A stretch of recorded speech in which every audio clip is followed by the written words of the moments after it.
From the outside, Ava Mitchell had everything. A thriving career in interior design, a charming husband who brought her coffee every morning, and a townhouse so beautiful it could have been pulled from a magazine spread. Her life was the kind people envied, polished, perfect, put together. But what most didn't see, and what Ava had gotten dangerously good at hiding, was the slow unraveling beneath it all. It started with a scent, a faint trail of unfamiliar perfume on Caleb's collar. Not hers. Ava wore vanilla musk, light and sweet. This was bold, something spicy and daring. She told herself it was nothing, maybe a client, maybe the woman at the dry cleaners. She laughed it off, poured another glass of wine and moved on. Because that's what you do when you're in love. You trust. You pretend not to notice the cracks. Caleb was everything Ava thought she wanted. Tall, intelligent, with a voice that could talk her down from any panic. He had been her anchor through storms, her mother's passing, the failed pregnancy, the rough first year of her business. They'd been married for 6 years. And yet lately she felt like she was married to a stranger. The irony? Ava had designed hundreds of dream homes, but couldn't tell when her own had become hollow. It was during a design retreat in Napa that everything began to shift. That's where she met Liam Hart. He was part of the resort's renovation team. British, observant, and frustratingly direct. He wasn't flashy or smooth like Caleb, but there was a gentleness in how he noticed things, how he listened. Too closely. Too easily. "I can always tell when someone's pretending," he'd said to her one night, wine in hand, eyes steady. "You look like someone who's mastered the art." Ava laughed, trying to brush it off, but her voice cracked. What began as harmless conversation turned into late-night talks. Coffee in the garden, walks through vineyard paths. Liam never asked for more than words. But the way he looked at her, like she was something worth seeing, unnerved her. When she returned home, everything about her perfect life felt tighter, smaller, suffocating. The scent on Caleb's shirts had grown stronger. The lies harder to ignore. But what terrified Ava most wasn't the betrayal she suspected. It was the feeling she had begun to feel for someone else. Someone who wasn't her husband. And then one night she opened Caleb's phone, not to snoop, but because it buzzed on the counter and instinct took over. What she saw shattered the illusion completely. A message from a woman saved under a fake name. "Last night was perfect. I wish you didn't have to go home." Her hand trembled. Her knees buckled. And in that moment Ava realized. She hadn't just been living in a lie. She had been trapped in it. Ava didn't cry that night. She didn't scream or throw the phone, or confront Caleb in a burst of rage like the movies taught her to. Instead, she sat on the kitchen stool, still in her heels, staring at the screen while her pulse pounded in her ears. She knew now. It was real. She wasn't imagining it. Caleb was cheating. He walked into the room moments later, talking about a delayed client call. Ava smiled, tight-lipped, practiced, and excused herself, heart pounding, 1,000 thoughts crashing all at once. She didn't sleep. By morning the routine resumed. Shared coffee, polite chatter, a kiss on the cheek. Except Ava was watching everything now, how Caleb avoided eye contact, how he was overly kind, careful, controlled. He was hiding something. Or maybe everything. At work, Ava's mind kept drifting to Liam. She hadn't told him much, just small truths in between laughter and sunsets. But somehow he saw past the masks. She remembered how he gently brushed a leaf from her shoulder that afternoon in the vineyard. No flirtation, no pretense, just presence. He looked at her like he wanted nothing and yet everything real. That night, she sat in the guest room with her journal. She hadn't written in months. But her hand moved like it remembered. What if the life I built was based on someone else's dream? What if I was never really happy, just distracted? In the days that followed, Ava began to change. Not outwardly. She still smiled at brunches, still replied to Caleb's texts. But inside, she was unraveling the version of herself that had accepted half-truths as love. She started noticing details. The woman's perfume again. Lingering in their shared car. A receipt in Caleb's coat pocket from a boutique hotel. Dated the same weekend he claimed he was out of town for a client emergency. A strand of unfamiliar blonde hair in their laundry basket. Each clue chipped away at what little trust remained. And yet, she still hadn't confronted him. Why? Maybe because deep down, part of her still needed to understand why. How had they gotten here? When did the love fade? Or had it ever really been there? Then came the message. Liam had sent her a photo. It was nothing dramatic, just the vineyard, bathed in golden light. But his caption made her heart catch. Sometimes freedom looks like this. I hope you find yours. It wasn't romantic. It wasn't a confession. But it felt more intimate than anything Caleb had said in months. Ava stared at the screen, her fingers hovering, her heart aching. Did she deserve more than this life built on silence? She didn't know yet. But for the first time, she wanted to find out. The days moved slowly, heavy with unspoken truths. Ava lived between two versions of herself now. The smiling wife who folded laundry and went to dinner parties, and the woman awake at 2 a.m., staring into the dark, wondering how long she'd been living in someone else's story. Her phone buzzed again that morning. A message from Liam. Still breathing? Simple. Unexpected. But it made her feel seen. She hadn't told him anything, not directly. But he knew. Maybe not the details, but enough to feel the weight she carried. His quiet presence had become something steady. Something safe. A contrast to the emotional eggshells she walked on with Caleb. And Caleb? He was growing suspicious. Ava felt it in his tone, in the sudden affection, the overly generous gestures. Flowers delivered for no reason, dinner reservations he hadn't made in months. But the timing was off. Didn't feel like love. Felt like guilt. Then a curveball. Her best friend Elise came over unannounced. Ava hadn't told her anything either. Hadn't had the strength to speak it out loud. But as they sipped coffee on the porch, Elise glanced sideways and said, "You seem different. Are you okay? You've been distant." Ava hesitated, choosing her words carefully. "Have you ever felt like you were performing your own life?" Elise didn't laugh. She just looked at her, really looked. "Sometimes," she said softly. "But that usually means something real is trying to break through." The words haunted Ava. That night, Caleb's phone lit up again when he left it unattended in the living room. Ava didn't mean to look. But she did.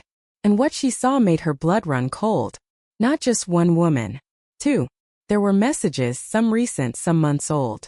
One thread dated back almost a year. The truth wasn't a single betrayal. It was a pattern. A lifestyle. A version of Caleb she didn't know existed. The perfect husband. The thoughtful man. It was all a mask. Her hand shook as she closed the phone and placed it exactly where it had been. Now it wasn't just about heartbreak. It was about deception. Years of it. Ava's breath caught in her throat. Not because she was sad, but because for the first time she wasn't. She was angry. And that changed everything. She texted Liam that night. "Do you still think freedom looks like that vineyard?" He responded almost instantly. "No. I think it looks like you, when you finally choose yourself." For the first time in a long time, Ava smiled. But she still hadn't decided what came next. And Caleb? He had no idea what she now knew. Ava waited until Caleb left for a meeting. Same routine, same fake goodbye kiss on her forehead. And then she moved. Not slowly. Not timidly. She moved with purpose. With quiet rage. She opened the laptop, not her own, but his. The one he guarded like a secret, even though they shared a home, a life, a marriage. It didn't take long.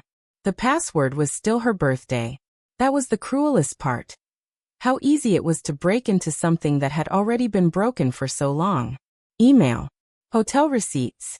Calendar invites to restaurants she'd never been to.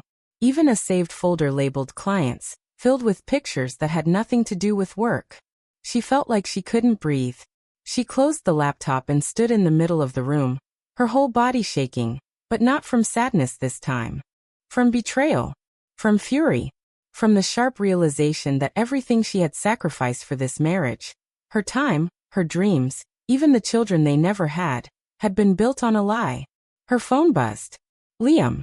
I'm outside." She walked to the window, and there he was leaning against his car.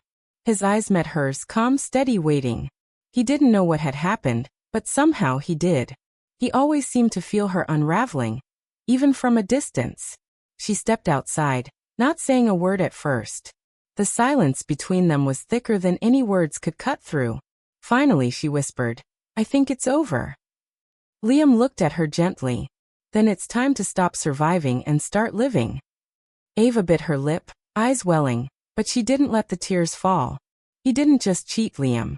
He lied for years. To me. About everything. Liam reached out, not to touch her, but to let her know he was there if she wanted to fall. What do you want to do? And for the first time Ava didn't say, I don't know. She said, I want him to know that I know. And I want to walk away before he gets the chance to lie again. Liam nodded, but his jaw tightened. Are you safe? I will be, she said. Once I say it out loud. And just like that, she turned back toward the house. Her hands no longer shook. Her heart no longer doubted. She was done pretending. What she didn't know was that Caleb had left his meeting early. He was already pulling into the driveway. And the door she was walking toward? It was about to open from the other side. Just when I thought I had cried my last tear, fate threw me another cruel surprise. It had been 2 weeks since I kicked Adil out of the house. My best friend Maham had vanished, deleted all social media, changed her number. The silence was deafening, but slowly I was healing. I was starting to find myself again. Until I received an anonymous package. It was a small box. Inside a flash drive. No note. No sender. My hands trembled as I plugged it into my laptop. What I saw made my blood run cold. There was a video, grainy like it was recorded through a hidden camera. It showed Maham in a hospital room. She was holding a baby. A newborn. And then, Adil entered the frame. He walked to her side, kissed her forehead and picked up the baby. He has your eyes, he whispered. I covered my mouth, barely able to breathe. I felt like I was watching a nightmare unfold. Maham had Adil's baby. My best friend had been pregnant. The affair didn't just break my heart. It created a life. And they had hidden it. Lied to my face while carrying this secret. Adil told me he was working late so many nights. Was he at the hospital then? Was he there when our child had his first parent-teacher meeting? When I needed support after my miscarriage. I replayed the video 3 times, each time hoping my mind was making it up. But no. The truth was real. Raw. And it tore me apart all over again. I stormed into my sister's room and showed her the footage. She gasped, her hand flying to her mouth. They have a baby? Oh my God. She hugged me as I broke down again. You deserved the truth, she said quietly. But maybe now you can finally let go. Let go? How could I? This wasn't just betrayal. This was a whole other life Adil had built behind my back. The next day I called my lawyer. If Adil wanted to build a family with Maham, then he would do it without dragging me along. I told the lawyer I wanted to finalize the divorce immediately. No waiting. No reconciliasten. But that night another shock came. Maham showed up at my door. Face pale. Eyes hollow. Baby in her arms. I need your help, she said. Adil left us.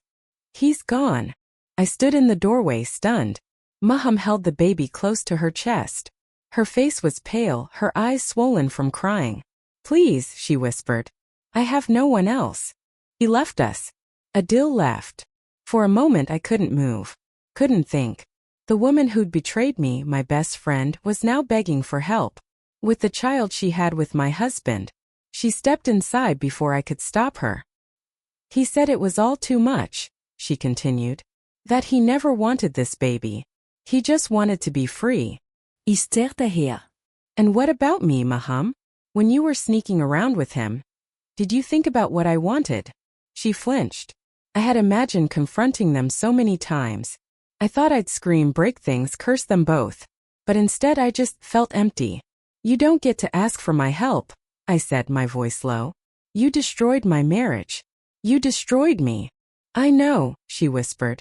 I'll never forgive myself. But this baby, he's innocent. My eyes dropped to the baby. He was wrapped in a soft blue blanket, sleeping peacefully. He had Adil's nose. And maybe mine would have looked like this too if I hadn't lost him. Tears welled up again, but I blinked them away. What do you want from me, Maham? I don't want money, she said. I just want to go somewhere safe. Somewhere he can't find us. And then it hit me. Adil hadn't just cheated. He had run from both of us. He had used me. Used her. Lied to everyone. And now he was free, no responsibilities, no guilt. I looked at Maham again, and something inside me shifted. I didn't forgive her. Not yet. Maybe never. But I saw her now, not as the villain, but as another victim of Adil's selfishness. You can stay here for tonight, I said finally. But tomorrow we figure out what's next. Not for him, for you and that child. Maham broke down, sobbing into her hands. I didn't comfort her. I couldn't. But I didn't throw her out either. The next morning, I handed her the number of a women's shelter I trusted. They'll help you get back on your feet. Safely. Quietly. She nodded, holding her son close. Thank you, she whispered. For everything. As she left, I closed the door behind her, and with it a painful chapter of my life.